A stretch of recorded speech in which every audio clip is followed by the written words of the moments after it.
been reading a book by Sherry Turkle called Alone Together. Turkle is a psychiatrist at MIT, and she has spent her career studying our relationship with technology. She started way back when personal computers were a new thing, and she's been writing and reflecting on how technology is shaping our lives ever since, over the last 40 plus years.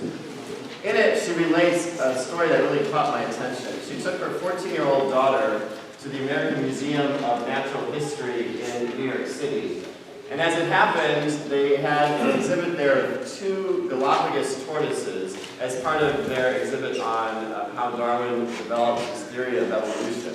It's an unusual thing to have 2 live tortoises in a museum. Galapagos tortoises are huge, they're unique creatures, and she was excited to have the opportunity for her daughter to see them live, up close, and personal. Her daughter looked at them for a couple of minutes and then turned to her and said, "You know, they could have just used robots." Turkle writes that she was just flabbergasted. She couldn't believe that that was her daughter's response to this unique opportunity to see tortoises up close and personal. She started talking to the other people standing around the exhibit, the adults and the young people, and she found that her daughter's opinion was shared by most of the other young people. They didn't really see what the point was of hauling these tortoises halfway around the world out of their natural environment to this exhibit in a museum. They thought that the tortoises' water looked kind of dirty and yucky. And the tortoises, frankly, didn't do that much. They just kind of sat there. They weren't that interesting to look at. And for all this trouble, they thought, robots might have just been a better option.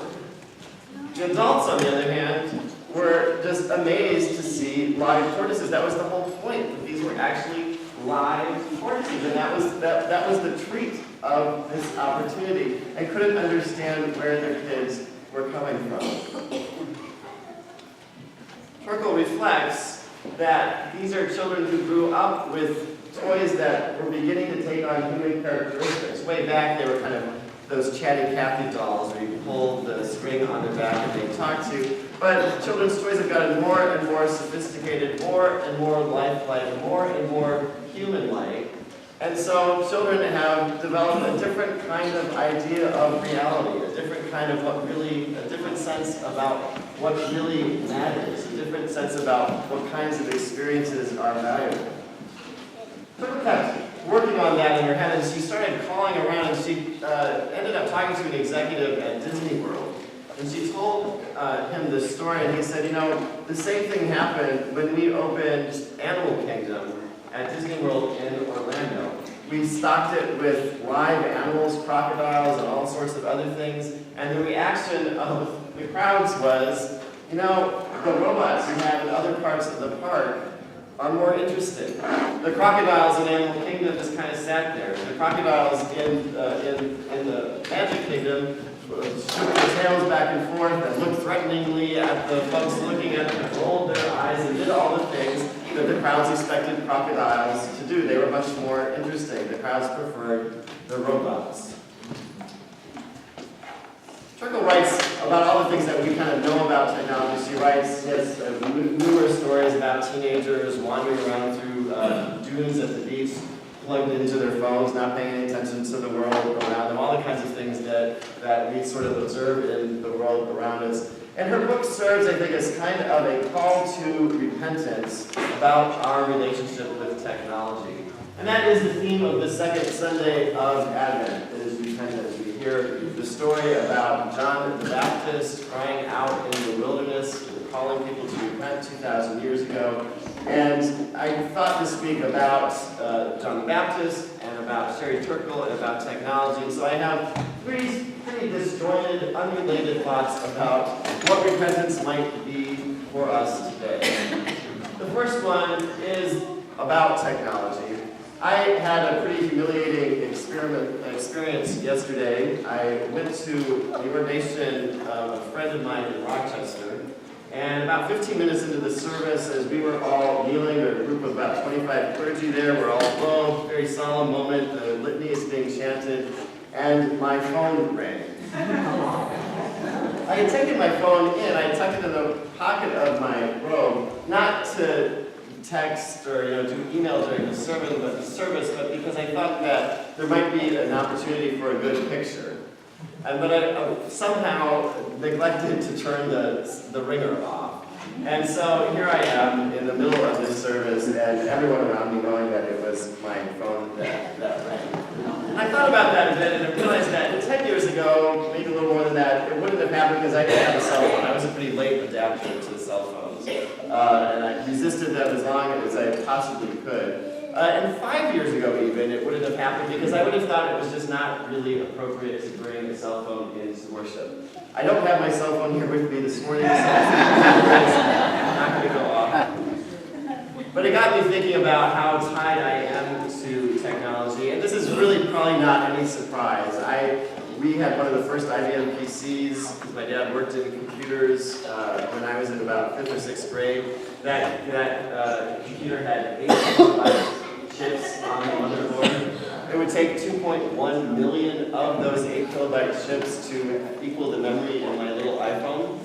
I use computers all the time for work. I'm online all the time. I am wedded to technology, but I realized yesterday's experience made me wonder if it's not time to take a closer look at how I'm using technology, where I'm using it, and the impact it's having on my life. I bracket all this by saying that I know that many of us use technology. We use cell phones, the internet, we use television, we use radio as sort of company. We live alone. It can be a friendly companion in the house. I certainly do that myself. But I wonder if this Advent we might consider how technology is impacting our lives and consider how we might benefit from using a little less of it. My first thought about repentance this Advent. My second one is from an experience I had earlier this week. I was at a meeting with colleagues, all priests, and we did a Bible study, and the exercise was being introduced to us by the leader, and we were going to read a passage and then in pairs discuss what kind of spoke to us in that passage. And then the leader said, and then we're going to report back to the group, and you're going to report what your partners talk about. And this is a room full of priests. We're supposed to be good listeners, but the anxiety in the room ratcheted right up when we realized we were going to have to really listen to what someone else was saying and remember it. And so this room, all of a sudden, of people intently paying attention to what other people were saying. Turkle observes that one of the impacts of technology has been that we are probably less good at interpersonal relationships because we replace them with social media, Facebook and the like. We replace them with texting and other things. That we are losing our ability to interact one-on-one with other people. We're losing our ability to listen deeply. So my second thought for this season of Advent, my second suggestion for repentance is that we consider how we might build back into our lives the practices of listening deeply to other people, listening deeply to one another, instead of relying on text, relying on less personal means of communication. Finally, as I studied our lesson from Luke's Gospel about John the Baptist, I'm struck by the way he frames who John the Baptist is. We get the list of 7 people, 7 of the most important people in the world in John the Baptist's world. From who is emperor, who's governor, who's in charge of this, who is in charge of that, who's the head of the religious establishment. Today, Luke might begin his gospel by saying, in the second year of Donald Trump's presidency, when Andrew Cuomo is governor of New York, and Ryan McMahon is the executive of the county of Onondaga, and Gary White is the mayor of Liverpool, and Dee Dee Duncan-Provey is the bishop of central New York. The word of God came to this weirdo out in the wilderness, because that's what John was. He wore weird clothes, he ate locusts and honey. If you looked carefully, you could see little bug parts stuck in his teeth. He smelled bad, And if you got close to him, he yelled at you for living your life wrong. It's a weirdo. And that's who the Word of God came to. So I wonder if Advent, the season of repentance, invites you and me to be a little weird. Go find a wilderness space to live in by ourselves for a little bit. Wear weird clothes, eat weird food, and listen for what God is saying to us. Listen for where the Word of God is speaking in our life. Repentance is not just about looking at all the things we've done wrong, all the ways we've missed the mark, all the ways that we feel bad about our lives, all the ways that we wish that we could apologize, we could make amends. Repentance is about picking up ourselves and pointing ourselves in a new direction. It's a good practice this Advent. So think about how we might repent and reorient ourselves in our use of technology, repent and reorient ourselves in our relationships with one another and how we listen to one another, and how we might repent and figure out how to be just a little more like John the Baptist, a little weirder, a little more out in the wilderness, so that we can hear the Word of God speaking in our lives.